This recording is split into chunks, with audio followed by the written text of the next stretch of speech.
Day 44, Monday, December 12th. Genesis 47. Genesis 47 1-31 NKJV. Then Joseph went and told Pharaoh, and said, My father and my brothers, their flocks and their herds and all that they possess, have come from the land of Canaan, and indeed they are in the land of Goshen. And he took 5 men from among his brothers and presented them to Pharaoh. Then Pharaoh said to his brothers, What is your occupation? And they said to Pharaoh, Your servants are shepherds, both we and also our fathers. And they said to Pharaoh, We have come to dwell in the land, because your servants have no pasture for their flocks, for the famine is severe in the land of Canaan. Now therefore, please let your servants dwell in the land of Goshen. Then Pharaoh spoke to Joseph, saying, Your father and your brothers have come to you. The land of Egypt is before you. Have your father and brothers dwell in the best of the land. Let them dwell in the land of Goshen. And if you know any competent men among them, then make them chief herdsmen over my livestock. Then Joseph brought in his father Jacob and set him before Pharaoh. And Jacob blessed Pharaoh. Pharaoh said to Jacob, How old are you? And Jacob said to Pharaoh, The days of the years of my pilgrimage are 130 years. Few and evil have been the days of the years of my life, and they have not attained to the days of the years of the life of my fathers in the days of their pilgrimage. So Jacob blessed Pharaoh, and went out from before Pharaoh. And Joseph situated his father and his brothers, and gave them a possession in the land of Egypt, in the best of the land, in the land of Ramesses, as Pharaoh had commanded. Then Joseph provided his father, his brothers, and all his father's household with bread, according to the number in their families. Now there was no bread in all the land, for the famine was very severe, so that the land of Egypt and the land of Canaan languished because of the famine.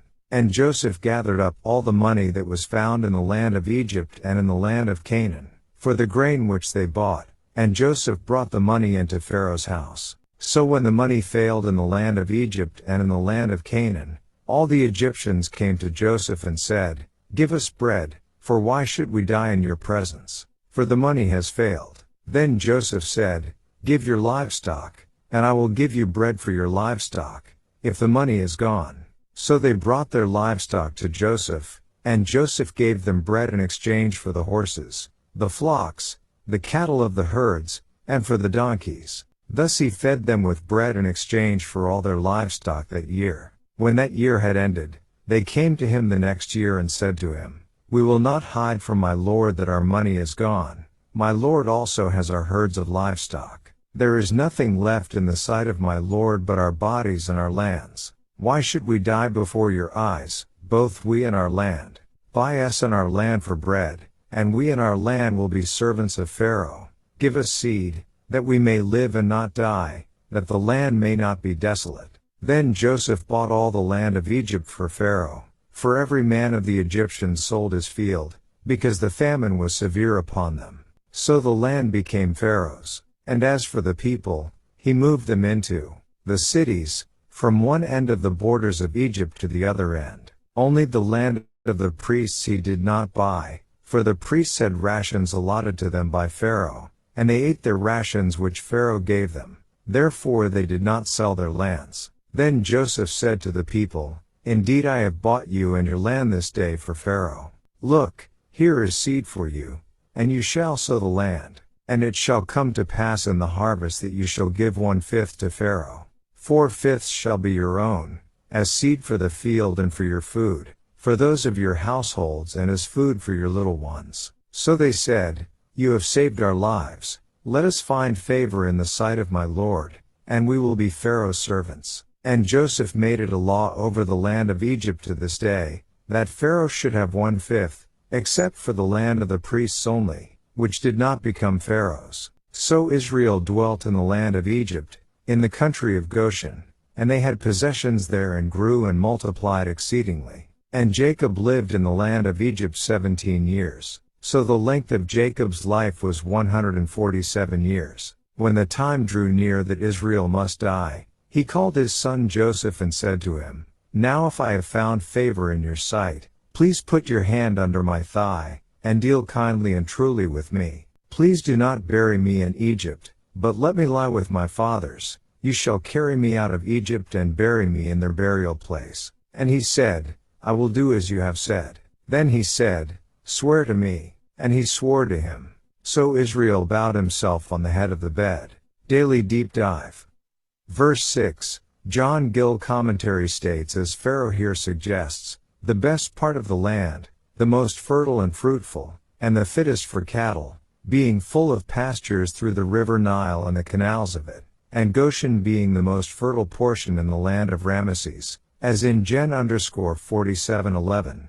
This, drive, Shaw observes, Travels page 306, could be no other than what lay within 2 or 3 leagues at the most from the Nile, because the rest of the Egyptian Arabia, which reaches beyond the influence of this river to the eastward, is a barren and hospitable wilderness. John Gill later includes this about verse 6, that is, over his shepherds, to take care that they do their work well and faithfully, from whence it appears that Pharaoh had flocks and herds and shepherds, and therefore it cannot be thought that the Egyptians in those times abstained from eating of animals, or that all shepherds, without exception, were an abomination to them, only foreign ones that lived on spoil and plunder, and made excursions into their country for such purposes. Verse 9, Jacob is now 130 years old. He calls these years my pilgrimage. John Gill does a nice job of outlining all the places Jacob had traveled over his years. Jacob's life was very emphatically and literally a pilgrimage. He first dwelt in Canaan, from thence he removed to Paddan Aram, and sojourned there a while, and then came to Canaan again. For some time he dwelt at Succoth, and then at Shechem, and after that at Hebron, and now he was come down to Egypt. Jacob also tells Pharaoh that the years of his life have been few and evil, few in comparison to the years of his father Isaac, 180 years, and grandfather Abraham, 175 years. John Gill's commentary states this about why his days were labeled evil, because of the many afflictions he had met with, as from Esau, from whose face he was obliged to flee lest he should kill him, Gen_2741, and in Laban's house, where he served for a wife 14 years, and endured great hardships, Gen_3141, and at Shechem, where his daughter was ravished, Gen_34-2, and his sons made that slaughter of the Shechemites, Gen_3425, which he feared would cause his name to stink, Gen_3430, and at Ephrat, where he buried his beloved Rachel, Gen_3516, and at Hebron, where his sons brought him such an account as if they believed his beloved son Joseph was destroyed by a wild beast, Gen_3732, and Jacob had endured a great many difficult things in his life. Did it have to be that way? The UCG reading program draws out the following. Jacob's life should be a lesson to us about reaping what we sow. See Galatians 6:7. Of course, all of us have sinned, Romans 3:23, and we can be thankful that, upon our repentance, God will relieve us of some of the consequences of sin. But He won't remove all of them in this life, so that we may learn important lessons, as Jacob's story shows. His life, in the end, wasn't all bad. After all, he became a man whose name was changed to Israel, meaning prevailer with God, Genesis 32:28. Though he was ready to die upon seeing Joseph, God gave Jacob 17 more years to spend with Joseph and the rest of his growing family, Genesis 47:28. Indeed, in our next reading we will see Jacob state at the end of his life that God had redeemed him from all evil, Genesis 48:16, at last finding happiness in his final years. Still, it was a long and difficult road in getting there, but it didn't have to be, if Jacob hadn't sown the corrupt seed he did in earlier years. This lesson is written for our learning, Romans 15:4. If we've been sowing bad seed, the answer is to stop now, asking God's forgiveness, and to start, with His help, sowing good seed to reap a better tomorrow. The choice is ours to make. End.